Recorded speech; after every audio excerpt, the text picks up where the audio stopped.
శుద్ధి చేసుకొని వరిపిండి మొదలైన చున్నాలతో ముగ్గులు పెట్టి దానిపై ఒక వస్త్రం పరిచి ఆ వస్త్రం మీద కలశం ఉంచవలను.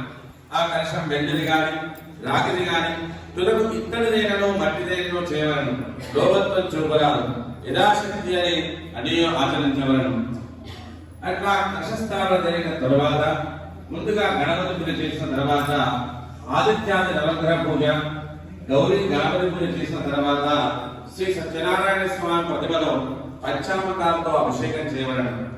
ఆ పంచామృతాలతో అభిషేకం చేసినటువంటి యొక్క శుద్ధైన స్వామిని శుద్ధ మనస్సు చేత ఆ కలశం మీద ఉంచి పూజించవలను. ఈ పూజను 4 వర్ణాల వారు, స్త్రీలు, పురుషులు కూడా ఈ వ్రతాన్ని ఆచరించవచ్చును. తులకు ఏ దినవేళను కూడా సాయంకాలం వ్రతాన్ని ఆచరించవచ్చును. వ్రతం చేయవారు బంధువులను మిత్రులను పిలుచుకొని భక్తి శ్రద్ధలతో ఈ వ్రతాన్ని ఆచరించవలను. గోధుమలు పాయసాన్ని నివేదన చేయవలను.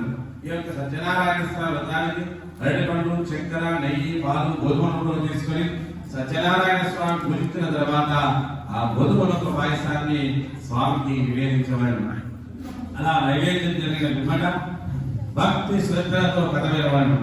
కథ విన్న తర్వాత బ్రాహ్మణునికి యథాశక్తి దక్షిణ ఇచ్చి లెస్సగా కథ విన్న తర్వాత అందరూ కూడా భోజనం చేయవలను. తర్వాత నృత్య గీతికములు జరపవలను. ఇది భూలోకమున కలియుగమునందు ఇష్టకామ్యములు కలగజేయు వ్యక్తిని సులభమైన ఉపాయమని సాక్షాత్తు నారాయణుడు నారదునికి ఉపదేశించను. శ్రీ స్కాందవరాయ రేవాఖండే సత్యనారాయణ ప్రతికథాయ ప్రథమోధ్యాయ సంపూర్ణం. అక్షిత స్వామి నమస్కారం చేయండి. సత్యనారాయణ స్వామి, సత్యనారాయణ స్వామి.